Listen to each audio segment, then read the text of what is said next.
Aha, attention TV so we akwa ede eba so ensem a yetwegu e social media so anya de beso mo na ene brother Sammy a woto nwom e wo Ghana mem ha se ede nsem bakomie ndo abetudu a woche ma kire se e kamia kwa se esuku a yekoni na ne A for apple, B for ball, C for simple, D for depo ni na no yemfa enya hwe kamia kwa se emfaso kra eniso yebekọ ne akote brother Sammy ede abana so ansa na no obi asanta ma ne reply ni na anim na aswa Lumba Lumba so eden sem ya betuja wechire machire se bada Sammy kana adwen nanso sebe nkwasiafo ana obehu suku se eni emfaso na osanso ekoti free bible ni mu ekire se Yesu Kristo kura edi adesua ho eyemfato ho yenko ne enkotie bada Sammy ye wi a na yetie wo Lumba edi abana so ansa na no mamenka wo se Frequent University Foundation e wo 0548302985 e wo number yi so na woni no entwon komo e famfa woni woni bia janka mobrowa eni ehusia eho yenko ne enkotie wo mo empa brother Sammy say nyama mo ko suasua wo school nyina ne nyina ye rubbish so amba mfa so amaye ye tie brother Sammy me ko school ade a me ko sua nyina me nyine ye na me hu se enkwase asem kwa na me ko sua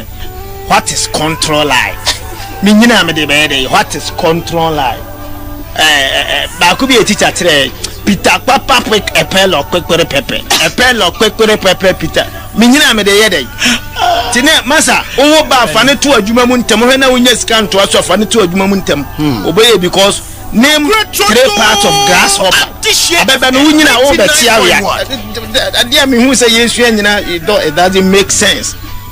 timi na me ko say sama lo mi na me condemn na mo ti mani what is P square P square is the Nigeria singing omo bonyo mo Nigeria ebe ye me dey P square Peter papa prick a pail of kwekolo pepper name the part of grasshopper abla grasshopper no ntimi kura anu amfa nyenkwan ayu we be aboko erade adomo. Okay brother Sammy no according to brother Sammy niye ko sua wo school nyina no including naming parts of grasshoppers no enkosi asem a rubbish talk a rubbish niama your person o che no see na just no person che school akoye no so amba mfa so ama no ofa virgin erade nyankopon hia me wofa ase no wakasa da yinta se me wo mi se esua ni school na sinim fa so ma wona school emfo mu mpie wona school di wo mu pie ni de e wo fa so ma wo obi wa na hyebrem ne nkrabia mu nye school na ne yie yo na mmabeba say ni pa prophet school na church and this times ni nyina we pia bontrobe ka church sem faso ni so because school ni mfa ni koduru ba bi obeduru bi ya kire wo san na chi betonsuo emako ana prekese no ansan no survival Yesu buase ne se wa kyerɛ se ne pa no nko ene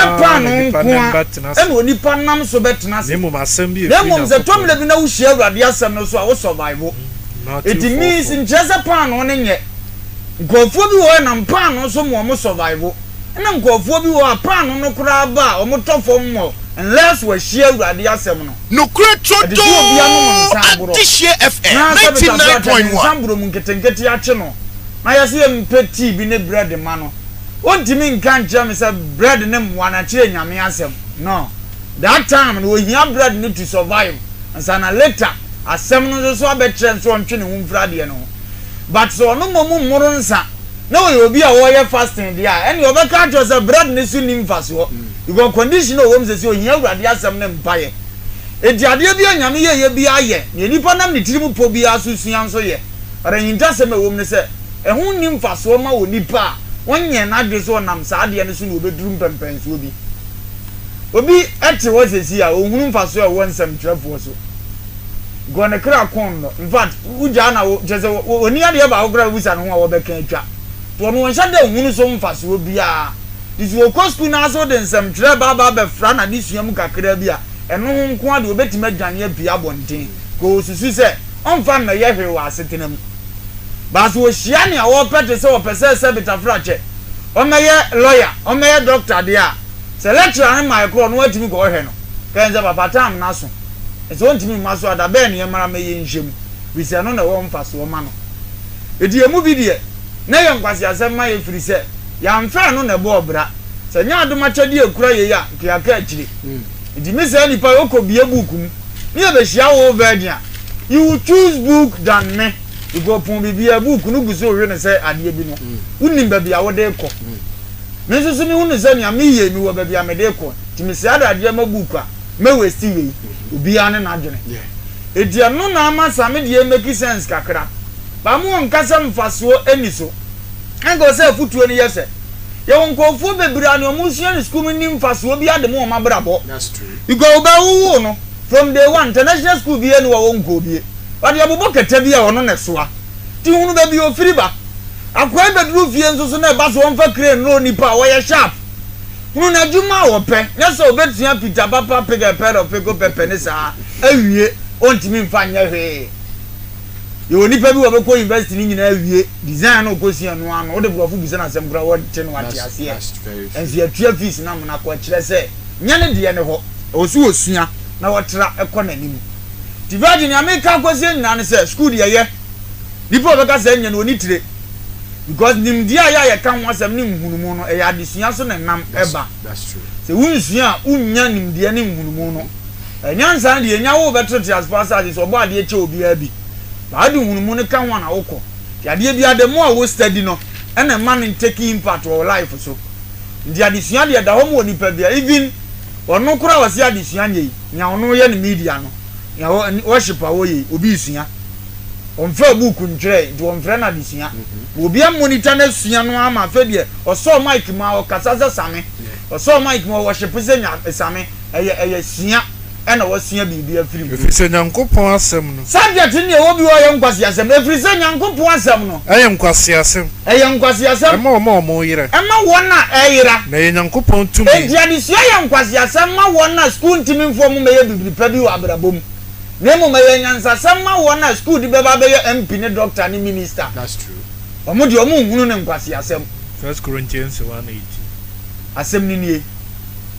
subject na wo tufu anka wo wura wo yie mam se subject ya yesua ni school mu no bebre ye nkwase asem de anka no de wo point ba wo use za de sua ye nkwase asem ne ade ne de eso wantima nchemu yie se ne ma be chemu subject bit is oh me wo school me ka tro se ye ho ne ye JHS eye wan be di akwa asem na mekan Roman for ba na L for ba ye pieces for mbaba bi am ye 20 Roman pieces for 20 40 classroom ni so fa ni pa 30 what pass wo school na wa baba bedru no ya di Roman for no ba fa ne be ma yi apa bene for 10 na mbaka je meza akom very school na ma za akwa shabra ba na ze mojicha for ne pass mu ade mu nso JHS na mo ba yo nkwasi asem ni na mu ko do ye parade mu nyina yeah de parade mu nyina parade o say parade na de parade why de o say ye parade aha na say parade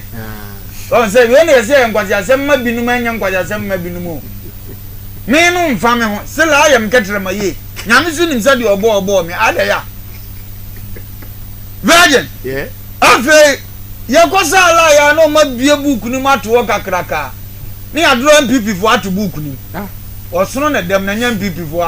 esem okay osono wo da book ni osono nya MPP na nya o sembo that's a symbol for them so I found the osono on da book you can see an elephant and say is an elephant wa mo ni bawo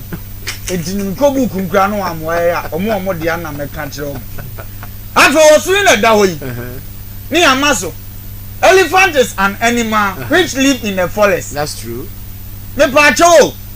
we want you me ton kana ma ye no once makoto so na ba fie da